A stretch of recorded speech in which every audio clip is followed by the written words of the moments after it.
You are now listening to Out of the Blank.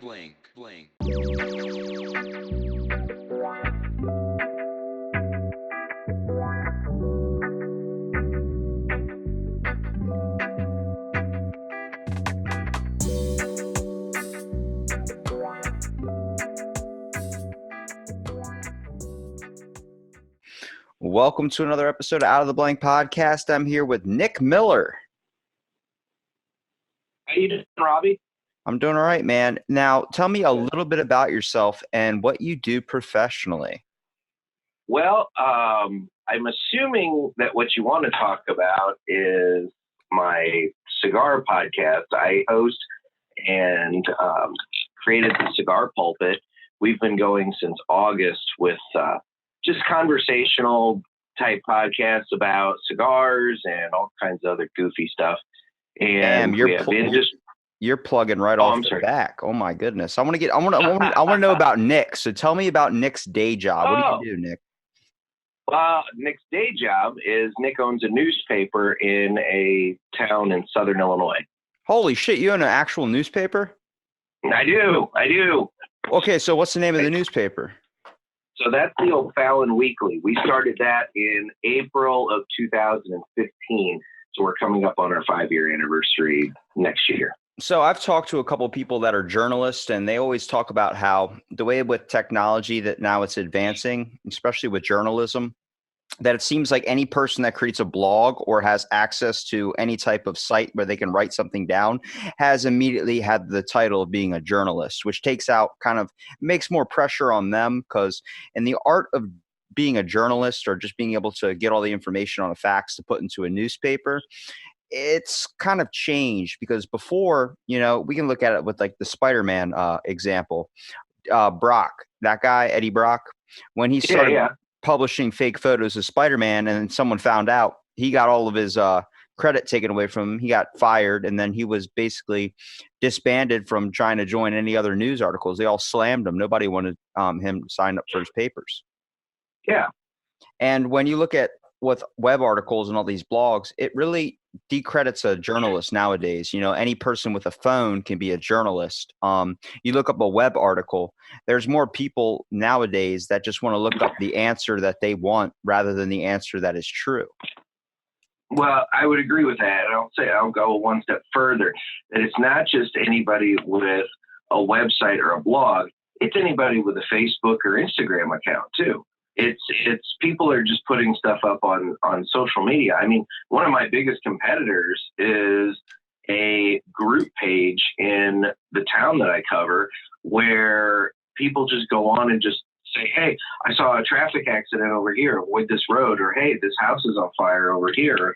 They just start going on and just throwing up news as they see it. And at the end of the day, what it really boils down to as a concern of mine is, and you kind of touched on it, is that there's a certain amount of responsibility to know what you're talking about that's put out there. And when you're just a person on Facebook throwing something out there, you don't feel the sense of responsibility of getting it right, because who's going to sue you? They're going to sue me if I put something out there that's incorrect, because I'm a company and everybody assumes that I have money. But they're not going to sue random guy on Facebook who put out incorrect information. Exactly. And yeah, I think a lot goes into writing a news article. First of all, I mean, the fact that I can look up right now on the internet what will happen if I eat 2 boxes of Raisin Bran, and the first thing I'm getting is a web article from WebMD telling me that it's stomach cancer. And I'm like, oh, that's not good.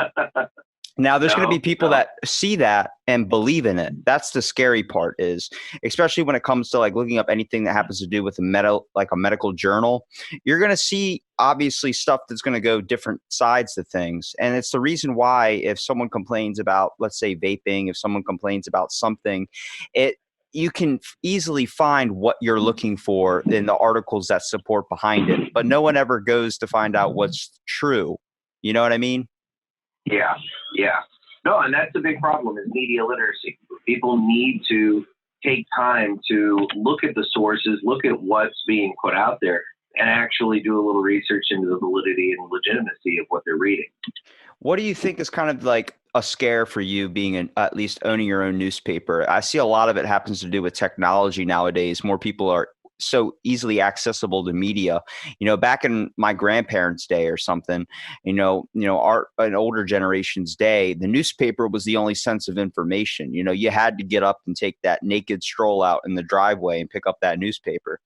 And then, it's now turned into just turning on your television. It seems like the newspaper, even though they keep popping up on my doorstep, I never actually take the time to read them unless I'm looking for a job or all these old school ways of being able to find, like, where the newspaper is a giant benefit. So I'll tell you, my paper, we are a suburb of the St. Louis area. Okay. So, we have the St. Louis Post-Dispatch, and we have all the local TV and everything like that. That's great if you want the macro level news, big stuff happening in St. Louis, big stuff happening, nationwide, whatever else. But when you want to know how the local high school baseball team did the night before, or when you want to know maybe what your city council is doing about the sales tax increase, or maybe your kid got named the student of the month, there's nowhere to go other than my paper. And that's the beauty of the product that I put out, is that by keeping it so hyper local and so focused on just my community of like 35,000 people, I can make sure that I have a voice and I stay legitimate or stay relevant. And that's what's helped me along so far.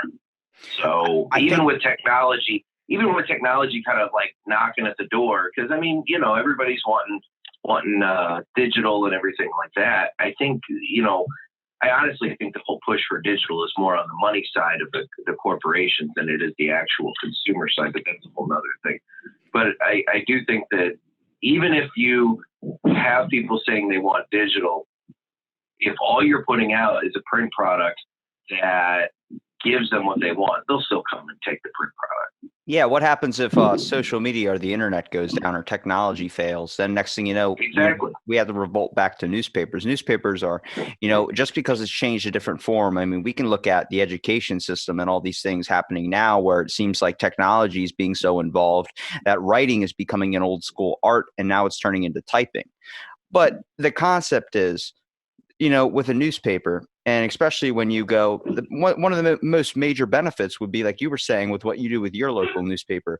Local newspapers in general, they don't just focus on the main things going on in the world. They focus on things that are happening in the community around you, which makes them so popular.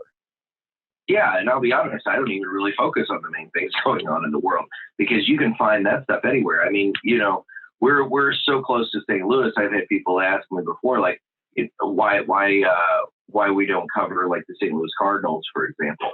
And I tell them, look, you can go 8 different places and find out what they did the night before, or whatever, how they're doing in the standing. We're not interested in that. You can only go one place to find out how the O'Fallon Panthers are doing. Do you ever find that, like, when you're walking around your local town, you find stuff to write about or stuff to kind of focus on that you want to print out an article about? Oh, all the time. Everybody has a story. Everybody has a story. I mean, you're a 21-year-old guy with a podcast. I mean, so right there's a story. But everybody has something, at least one thing that's interesting about them. Some people have more, obviously, but everybody has at least one thing that is interesting about them. And then, you go to government meetings, that's an entire agenda full of stuff to write about. Theoretically, you can write just the government meeting where you talk about the various things they did. But if you really wanted to, you could branch out almost every one of those bullet points on that agenda into a separate article. It just becomes a matter of time and whether or not it's actually interesting, but you could. So all the time we find stuff. I do conversations with people almost every day, that don't think they're interesting. And there's always something unique about somebody. And I think, like, every story is meant to be heard. And whether it's not a story, whether it's just a conversation, it's meant to be had, because, you never know if someone's truly interesting or not. Like, you see somebody, like I've come across people that, been missing limbs, and they wear, camouflage, like tank tops and stuff at the gym. And I'm like, dude, so what happened to your legs? I'm assuming it's from the war, right? And he goes, no, I had diabetes. I'm like, oh, well, that's a whole different story. Like, we make assumptions based on people's looks and based on how people act, thinking, oh, they've been through hard times or good times, when really you never know that the person that seems like they're not really hiding anything probably has the most to tell. Yeah, yeah. No, it's very point. It's true, and we deal with that a lot. Sometimes you have to pull that information out of people, kicking and screaming, and they may not think they're interesting, and so they may fight you on it. But eventually, you get the story, and it turns out right. Or it doesn't, and then it's a boring piece. But well, what's one kind of story you've covered in like your kind of past and experience with this that you really find that it's really stuck in your mind? Oh my, we've had a few. Well, I have one that was a crime story, and then I have one that was just like a profile piece. So the crime story, this was a really sad case. It was, I believe it was the beginning of this year, or possibly, yeah, I don't think it was last year. I think it was the beginning of this year.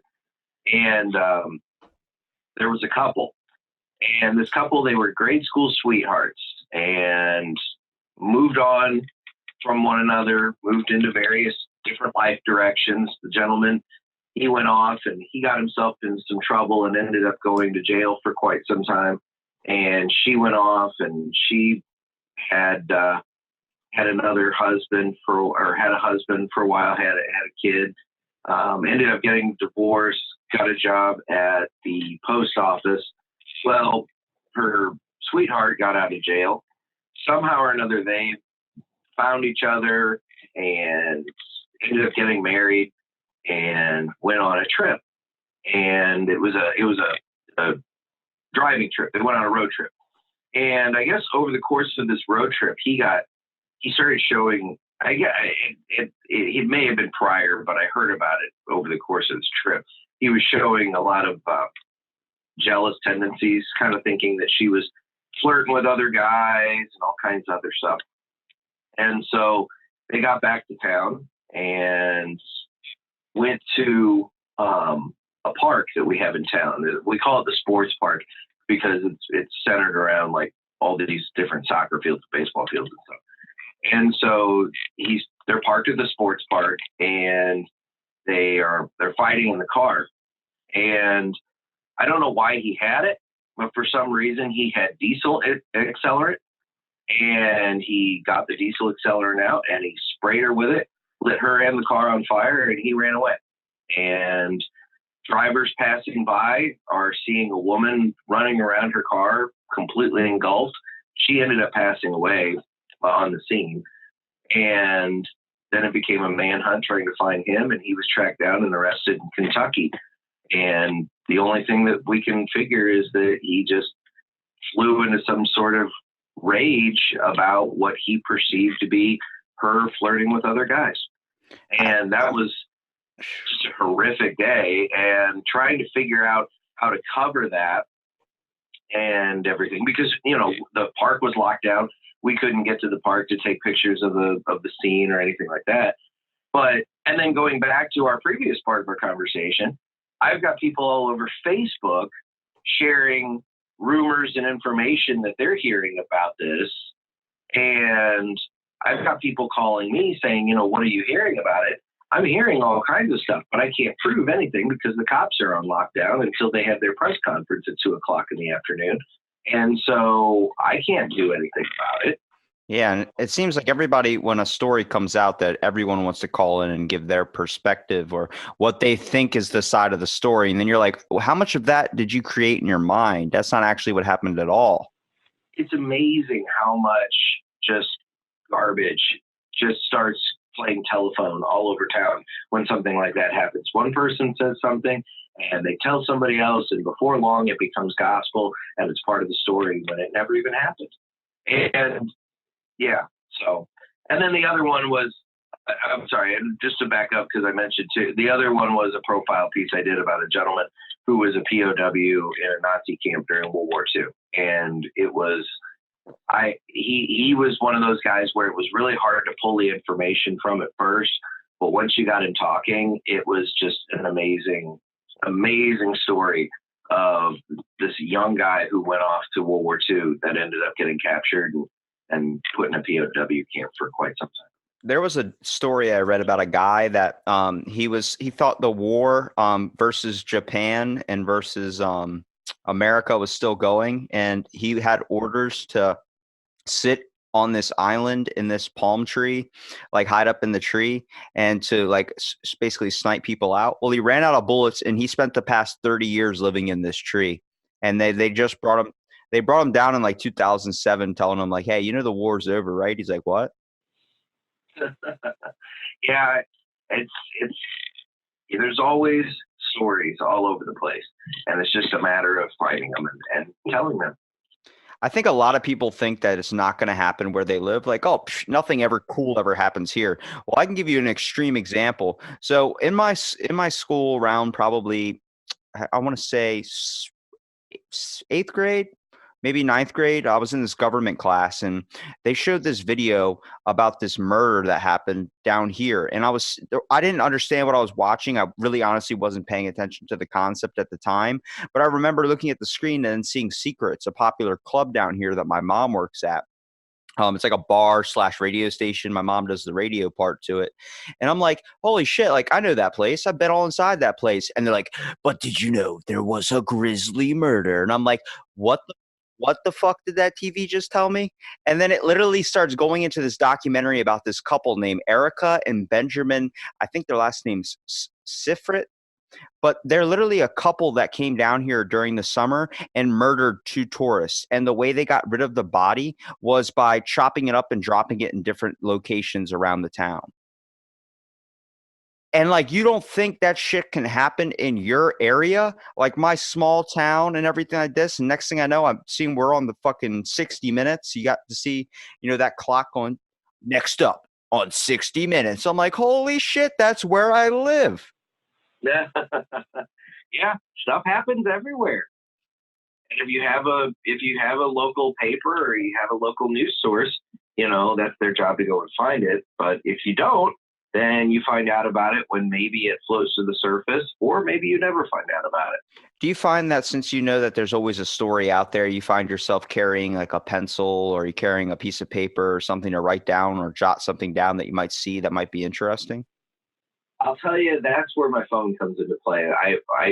My phone is an invaluable piece of technology for me. I have so many notes in my iPhone, it's ridiculous. So I tend to just use the phone, and the voice recorder if I don't have time to actually jot down a note. But yeah, I do take notes all over the place. I don't necessarily have a pen and notepad, but I do take notes all over the place. I find that like since I've started talking and noticing, more people with stories, I started wanting to carry my recorder around everywhere. Also for the concept that, when I do have my recorder and someone says, you didn't say that, I wish I could start recording more. So I'll be like, oh, I can play it back for you if you want. I'll tell you, so going to government meetings, that's always fun, is when you're covering a government meeting. I always tell my people, record the whole meeting. Just from the start of the meeting to the end of the meeting, just put your phone out there and record the audio of the meeting. And then that way, if you quote some alderman or some council member or something like that saying something really ignorant, then when they come at me and they say, I never said that, I can play back the audio of them saying it. And it's fun. So. Isn't that the whole point of having in a courtroom, you have the woman that's typing up everything? Yeah. Although now, does that still happen? Yeah. And actually that profession, the court reporter profession, is actually one that is threatened right now because there are so few people going off to learn how to do that. Because what she's doing when they're sitting there typing, they have a shorthand, like a code. And so maybe certain words are drilled down to just a single letter, but she knows that letter means the word where, for example, I don't know. And So there's too few people actually going into that profession. And so it is causing actually a bottleneck in the court system because they don't have a court reporter to sit there and take the notes. And so they have to delay trials and things. I always wondered when I was a kid, because we used to do these typing classes and we would learn how fast you can type and try and get your speed up. So, the people that can immediately hop on the computer, next thing you know, they can type out a bunch of shit real fast and then crank it out. And I'm like, okay. And I'm sitting there like, where's the fucking G? Where's the A? I'm like, how did you type up that paragraph so fast? They're not even looking at the computer like, what? And they're typing really fast. I'm like, okay. I figured that they would fall into that possession because I always thought that they sat there typing out all the words and everything. I was like, I could only imagine me in that position sitting there like, can you slow down? You said you murdered. How do you spell murder? How do you, guys, a cap locks is on. I got to go back. Hang on. I'm sitting there trying to think of the possibilities of it. But throughout history, I mean, mankind has known, the human race in general, just to be able to want to record their history. I mean, we want to leave a legacy. It's constantly what people are doing nowadays with podcasting. They want to leave something behind. I know people that started podcasts because they've been given a short-term amount of time to live, and they just want their family to be able to hear their voice or play something. So they just keep cranking out content. And it's all a way of, I think, ourselves, because we know we're not built to last, but we want a way to remember ourselves.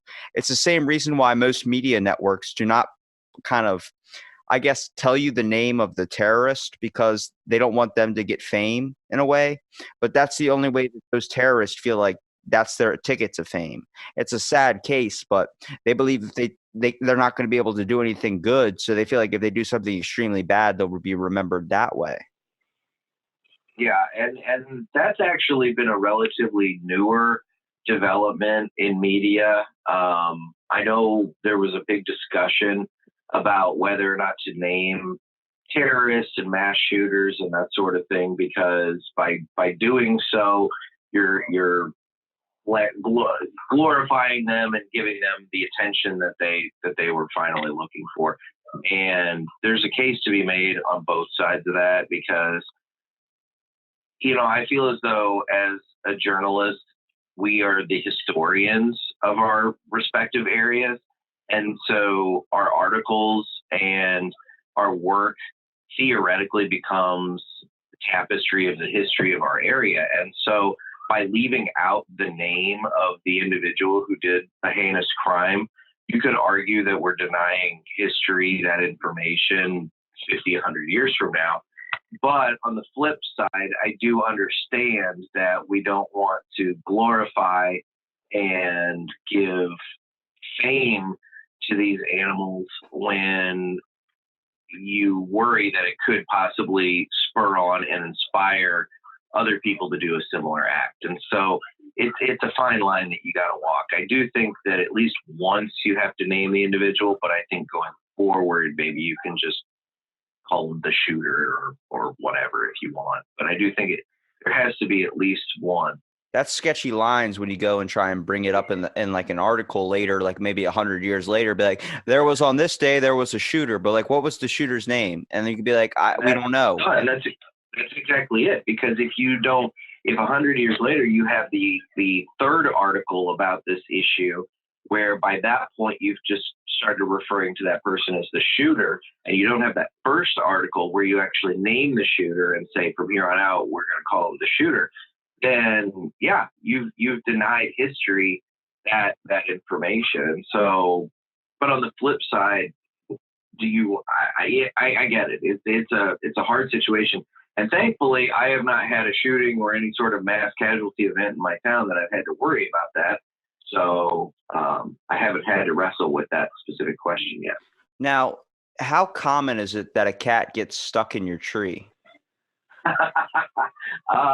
If it's happened, I haven't known about it. Because I've seen a lot of articles in some newspapers where they're like, local kid saves cat from tree. I'm like, is this the most popularity this town gets? Is like, this is like the biggest incident? But you see a lot of small town articles when it comes to things, man. You look at a whole variety of things.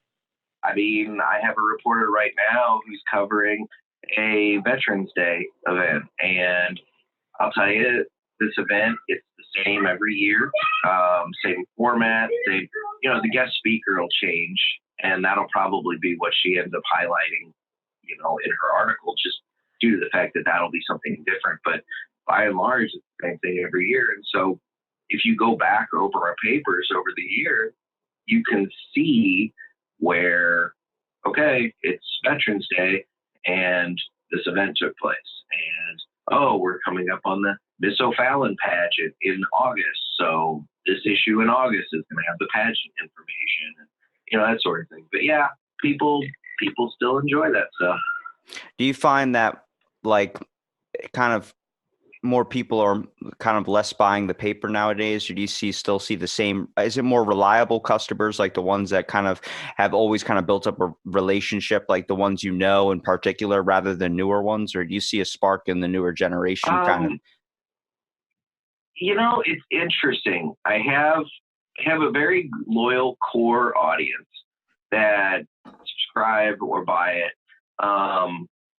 And what's fascinating to me is everybody talks about how, like, the younger people don't care about newspapers. The high school students, they don't read newspapers. They don't care.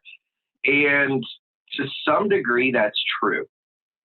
But you have to be giving them what they're interested in. And that goes for everybody. If you're 50 years old or if you're 18 years old, you're not going to pick up a publication that has nothing in it that you're interested in. You're just not. And so you got to give these kids something that they're interested in. And what I've found that they're interested in is they're interested in themselves and their friends.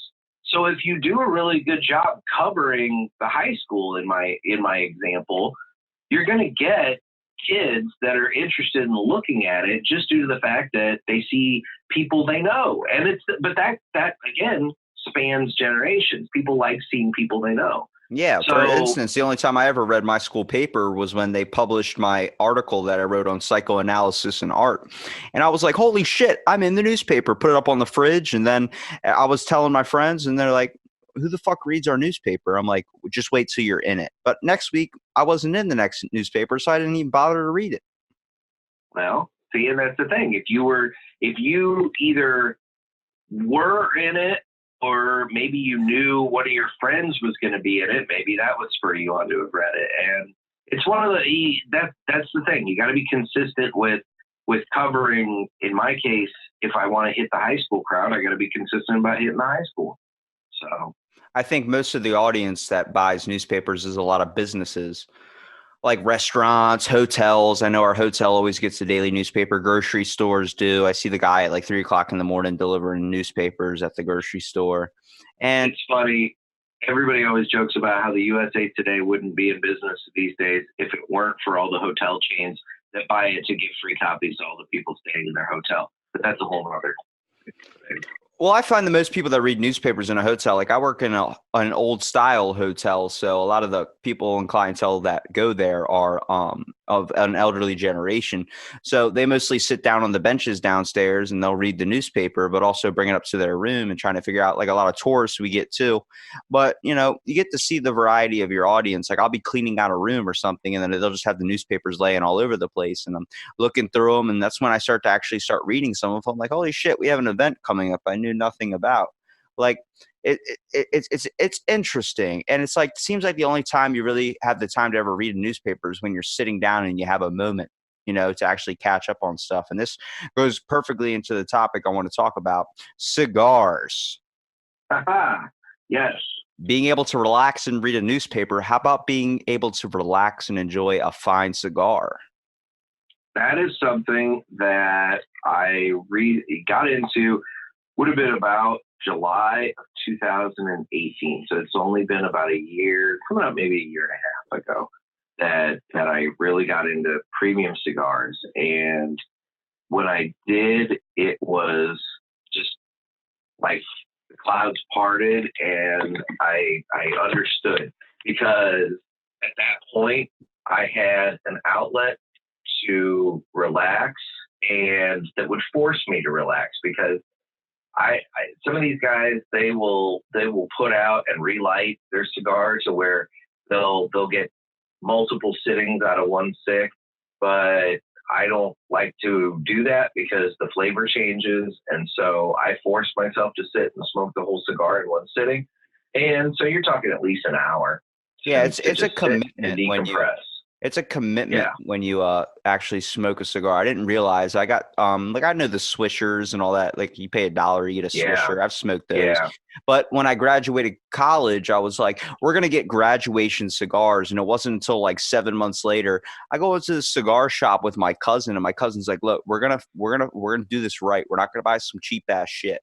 So I go in there and I'm like, excuse me, ma'am, I'm like a kid at a candy store right now. Can you please tell me what is an affordable cigar? One that is not obviously $500 or rolled in banana leaves, but one that's, relatively in my price range. So she's showing me everything and I'm looking at the cigars and she goes, well, you got your cheap ones over here. And she's pulling out like regular Swisher ones that are like $20 a pop. And I'm like, no, no, no, no, no. I want something like a big Al Pacino motherfucker where I sit there and smoke it and I feel like I should be in some mafia or something.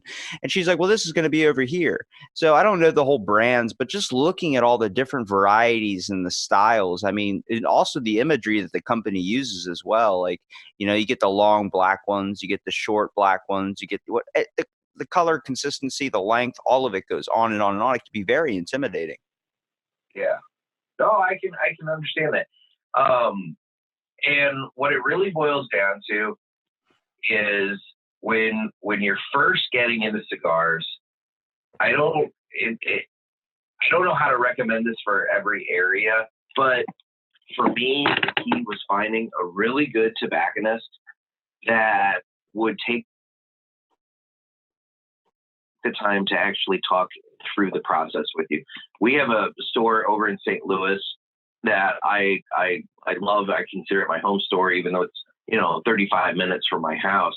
And it's the Hill Cigar Company, and the people there are just so nice, so welcoming, and so knowledgeable that you can walk in, you can tell them, hey, I'm looking for a cigar, but I don't know what to go for. And they'll ask you questions. They're like, well, do you like a mild smoke? Do you like something medium, or do you want something really strong? And you can kind of go through their round of questions, and then they can direct you in different ways. Because, for example, a Connecticut cigar, Connecticut tobacco cigar, that's going to be more of a lighter shade of tan, is going to be, by and large, not necessarily, none of this is 100% set in stone, but by and large, a Connecticut cigar is going to be a lighter, more mild smoke than, let's say, a really aged, dark Habano Maduro that is one of those, like you're talking about, the really dark wrappers and everything like that. And so and tobaccos from different regions have different flavors and profiles. You get tobaccos from Nicaragua that are really strong and powerful, and they're full body, versus ones from, let's say, Honduras or the Dominican Republic. And so you need to know all that stuff going into it. And that's where a really good cigar shop employee or tobacconist will be a lifesaver for you in terms of picking out cigars early on when you're still learning all this stuff. I think the biggest mistake I made when I tried a cigar was I tried to do it quick. I tried to sit there and puff through it while watching a sunset. I was like, oh, well, this is perfect. I got this cigar. I parked my car right here. Let me get out and just watch the sunset. Sun faded a lot faster than I thought it would. So I'm sitting there trying to, get my cigar finished before the sun goes all the way down and starts getting cold out. And next thing I know, I'm like, this was not as fun as I thought it was going to be. And like I was talking to the lady again, and she was like, well, because you didn't enjoy it. It's not something that can be rushed. And I never understood what she meant. What do you mean it can't be rushed? Why can't it be just something like, you don't think of like someone goes on a smoke break, it doesn't last longer than 5 or 10 minutes. Yeah. Well, because there's a difference between a cigarette and the cigar. I mean, when you're going out on a smoke break, you only got a few minutes, and No, most people aren't going to sit and smoke a cigar during that 5 or 10 minutes. But you can, with a cigar, you have to give yourself the time. It has to be part of a relaxation ritual or moment that you're giving yourself. You have to take a legitimate break and not just 5 or 10 minutes. Do you find that smoking a cigar is a better way to slow down in life? Like, because a lot of people nowadays seem like they're moving way too fast. Oh, definitely. Because like I said, you have to sit and chill with it. I mean, I've done things while smoking a cigar. Like, you've got guys that will cut the grass and they'll have a cigar while they're doing that. Or you've got, well, my co-host, for example, he likes to drive and smoke cigars.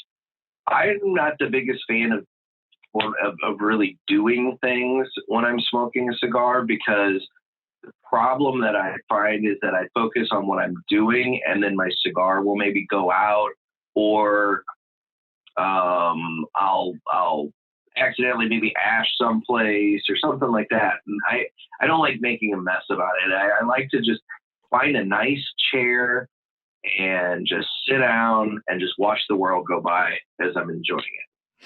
Yeah, I think that it's definitely something. I think it's pretty funny because a lot of the pictures you look up with people smoking cigars, there's one of an astronaut in outer space on the moon, and he's sitting in a lawn chair watching the earth. And I'm like, it's definitely one of those things you have to sit down and really take in the environment around you. I just think it's a weird concept, the way that cigars get played in the media. A lot of people look at it like, oh, it's hazardous to your health, even though you can smoke 5 of them a day and it shows no really, I guess, damage to your lungs, because first of all, you're not inhaling, you're only puffing. And precisely. And then when you go, it's always like, when you get cigars, they're for a bachelor party. I'm like, but it's more about connecting when it comes to the bachelor party. Like, a lot of people think, oh, we're going to smoke cigars and go out on the town. No, but for that 45 minutes you're smoking that cigar, however long it takes, you're sitting down and becoming connected with the people around you. You just threw a lot out at me, and so I'm going to touch on 2 different things here real quick. The first is going to be the health stuff. So, yes, everyone likes to lump premium cigars in with cigarettes and vaping and everything else, and they are just nowhere near the same product. The difference is that, or the one thing they have in common, or at least tobacco or cigars and cigarettes, would be the use of tobacco. However, within cigarettes, you have just a ton of different additives, pesticides and various other things that they put into to make the ingredients of a cigarette. Whereas with a cigar, it literally is just rolled dried tobacco. The filler, the binder, and the wrapper, 100% is just various leaves of pure tobacco. You could theoretically go out in your backyard and grow and make a cigar. It probably isn't going to be very good, depending upon where in the country you actually live that are doing that. But you could theoretically do something like that. As for vaping, that's a whole other thing. And quite frankly, I'm not a big fan of cigarettes at all, but I do think that it's not even fair to lump vaping and cigarettes together, because it's just completely different. But it's a generation thing too. You got to see, like, back in the day, people use a lot of hairspray. People want to talk about the health effects of vaping. I'm like, they're actually not that damaging. Like, for someone like me that vapes but uses a no nicotine concept, it is a form of relaxation, just because whether you're doing something or for me, I enjoy it only on the concept of, I think it's this generation's form of smoking. Everyone wants to say, oh, it's better for you if you vape. Oh, it's worse for you if you vape. It's like, honestly, everyone has their own opinions on whatever, they feel right. And people are completely different. I know people that have developed cancer from never smoking once and having lung cancer. And I know people that smoke 80 packs a day and have severe problems, but they don't have any form of cancer. And what's fascinating too, to look at regarding vapes, Juul and all the rest of it, is take a look at who actually owns these companies. And what you'll find is, at least with Juul, Philip Morris owns a pretty large majority or stake in Juul. And the reason for that is they saw that the cigarettes were getting beaten up, and so they wanted to hedge their bets on the future product that was going to be more profitable for them. And so they went ahead and they're literally investing in their own competition because now they've got that game still up. But Yeah, that's a whole there's a book actually on that I read. It's about it's like the best way to stop smoking, and it's like most people are like, oh, it's because it's the nicotine or whatever that creates a stimulating effect that helps ease your nerves. It's actually not true. It actually makes you more nervous. And then people talk about, oh, well, it's a social thing. Like I do smoking for social situations. That makes sense, but in reality, you end up smoking by yourself. A lot later you get addicted to it because it is an addictive property, and you say, oh, I smoke for social things. That's how it starts. But then eventually you end up smoking by yourself. You end up isolating yourself, and no one wants to hang out with you because you stink. You smell like cigarettes. A lot of people always think of that. And then it's like, oh, but it calms my nerves. It really doesn't, because it's known to actually raise your awareness, just that quick sensation that gets over with. It's all a concept that we create in our mind. And I'm like, this generation that has vaping, okay, well, it was seen the other way, health effects wise too, when it comes to back in the day. What did everybody put on their hair? Hairspray. I know people that put so much hairspray in their hair that on the concept of when a hard gale force wind of 80 miles an hour comes by, not a fucking hair moves out of place, and that develops sticky lung. So it's like, it seems like somebody's always got to put their opinion on something when really it's not needed. Well, and I will say I don't know a ton about the vaping industry and the vaping products and everything. I do know I keep hearing more and more about the vitamin E substance as it relates to the THC pods, but that's only in the THC pods. So it's all over the place. And that's I guess the point is that with vaping, it's a new product, and it's bringing new concerns and thoughts to the world and to the industry. And so I think a lot of people are still trying to figure out what all is even going on in all that. And so that's something to keep in mind. A lot of the problem is you got kids nowadays that are experimenting with making their own flavors, because a lot what's popular with the nicotine industry, like people that roll their own cigarettes, where there are people that create their own e-juice that goes into their vape. And when they start doing that, they start trying to kind of play creator and feel like they know the product so well that they can mess with it.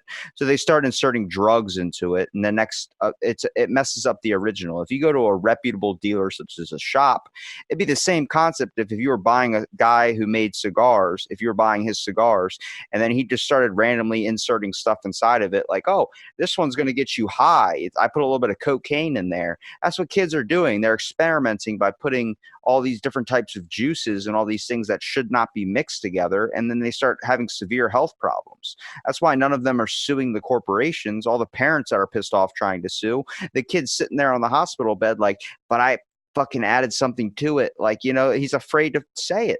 It's because, just like mankind, they choose to experiment. I mean, does anybody even look up how the cigar was originally created? Did anybody look up how tobacco was originally created? Some motherfucker decided, like, hey, I'm going to do this and try it out. And it ended up working. Like, who's the first person that discovered milk?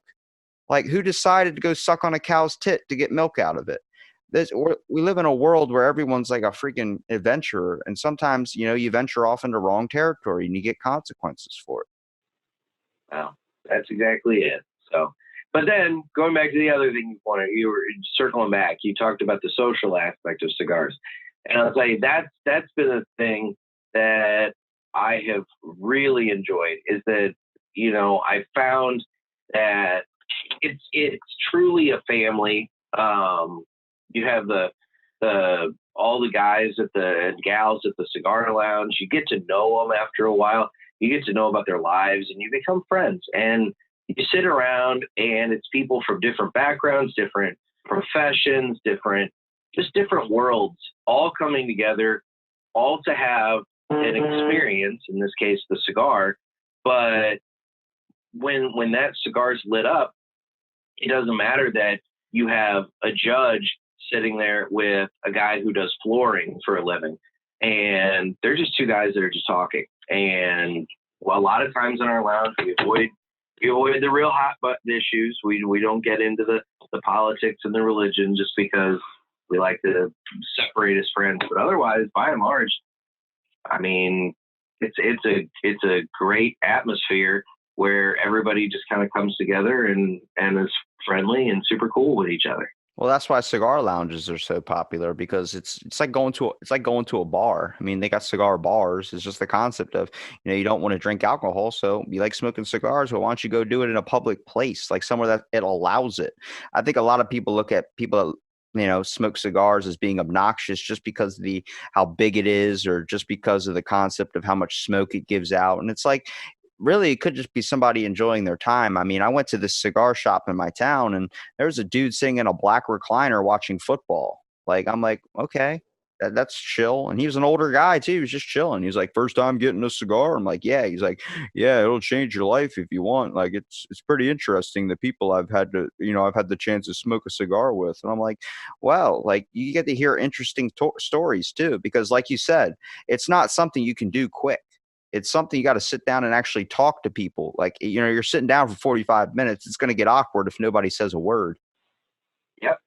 No, I mean, I've got friends that are cops, and like I said, there's at least a judge. There's a guy who used to sell airplanes for, well, it was McDonnell Douglas, but they were bought out by Boeing. So he would go over to Saudi Arabia and teach troops how to operate the planes after the military had purchased these planes. And so he's telling us stories about being in war zones, teaching guys how to use the planes. And so, you meet all kinds of interesting people that, yeah, more normally I probably would have never had the opportunity or the chance to meet these guys.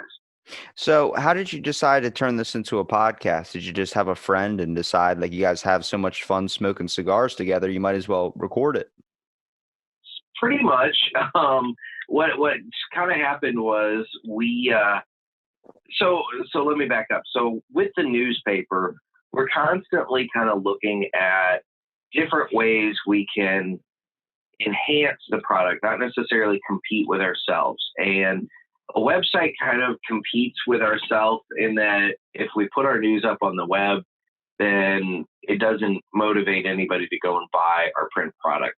But where we're kind of thinking like, okay, how can we enhance our product and offer something different? And one of the things that we thought about was doing like a podcast, kind of a little update, that like a daily update, like, hey, this is what's going on in town today, kind of thing. And so we bought a bunch of equipment, looked into it, and it became one of those things where it was more ambition than time, and we ended up not doing it. But we had all this equipment, and podcasting just kind of fascinated me, and I wanted to find some way to delve into it. And so then, flash forward to July of last year, my buddy and I, we really get into premium cigars. Over the course of a year, we really got into premium cigars, met a lot of really cool people, started realizing there's a lot of really cool stories out there to be told, and just kind of decided, okay, well, we have this equipment. Let's just go ahead and try this out and see what's what. And so we started doing it. Next thing you know, people are responding to it, people are enjoying it, and it just kind of went from there. Do you guys try and focus on any cigar like topics? Oh yeah, we're always talking about different topics. Like, so the way our podcast is kind of loosely formatted, we don't really have a strong format, but typically he and I smoke the same cigar and kind of give our thoughts back and forth throughout the episode about that cigar.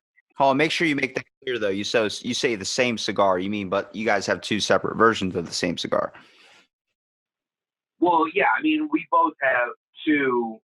I mean, he has a stick and I have a stick. We're not smoking the exact same. That's what I'm saying. Let's clarify that one. That is a big faux pas. I don't want to ever put my lips on something that he has put his lips on, if you know what I mean, or whatever. So yeah, no. We have two cigars each, but they're just the same duplicates of one another. So we'll do that, and then sometimes we have guests. Like we've had some cigar manufacturers come on, We had the CEO of Cigars for Warriors, which is a nonprofit that collects donated cigars and buys cigars to send to our deployed troops because cigars are one of the most requested items. Yeah, nothing's more badass than shooting a 50 cal with a cigar in your mouth. Well, and going back to what we were talking about before, it's a relaxation thing. And, these guys and gals, they're dealing with some really high stress stuff. And maybe they go through something that's really intense. And being able to sit and just chill with a cigar for a while actually can be a very good decompression moment for them. And I mean, there's doctors that have flat out told this guy that what they're doing is they're providing some relief and some help towards avoiding PTSD because they are giving these guys an outlet through the cigars to be able to decompress and relax that maybe they wouldn't have normally had. So, we've interviewed him. We had very recently, we had a lawyer on that talked about the regulations the FDA is imposing on the premium cigar industry. We've had a gal from Canada who is a whiskey and bourbon expert that talked about, what kind of spirits she liked and she would consider pairing with cigars because that's the big thing is pairing a liquor or spirit with a certain cigar because you get, the different flavor notes and everything. Do you And find so that's something I kind of want to ask about with a different pairing of a spirit does that actually increase like the flavor intensity to a cigar? Oh, totally. So if you can get the correct pairing, then theoretically it will enhance the flavor of both the spirit and the cigar. That if you can pair it accordingly, both products will actually be enhanced and made better. That's interesting. I never knew that because I knew a lot of people smoke giant cigars and always have bourbon. Such people like, Ron White, famous comedian, freaking always smokes a cigar and has like a little bit of scotch or something on him. Yeah. And what it is, they find over time, experiments around and find, okay, this scotch or this bourbon tastes really well with this specific cigar. And by doing so, it takes the flavor notes of this scotch and amplifies them up. And it takes the flavor notes of the cigar and amplifies them up. And before long, you get a really good pairing that you really like and enjoy. Man, it's a whole nother concept. It really opens up your mind to like, they talk about chefs in the kitchen. Now you talk about cigar and a nice whiskey or something, man.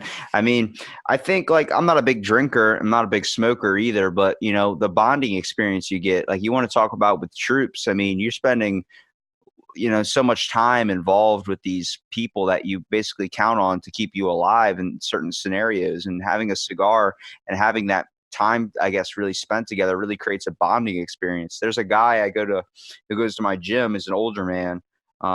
He fought in like Afghanistan and all these things. He's probably like in his 50s. He doesn't smoke a cigar, but he always has one. And like when he gets done with the gym, I see him driving around through town. He'll have it and he'll just chew on it. Like he'll just have it in his mouth. He won't have it lit or anything. Yeah. That I don't like to do. I don't like to do that because I don't like getting the flakes and stuff in the mouth. But I've seen guys chewing on their cigars before. Why do they chew on them? Is it because I know his reason is he doesn't smoke, but he just likes the kind of taste to it. And therein lies the point. He likes the taste to it. Tobacco has different flavor notes and taste to it, and so maybe he just, for whatever reason, he likes just chewing on it. I don't know. Like I said, I'm not a big fan of chewing on my cigar, but I've seen other people that have. What would you recommend to people that were willing to try cigars for the first time?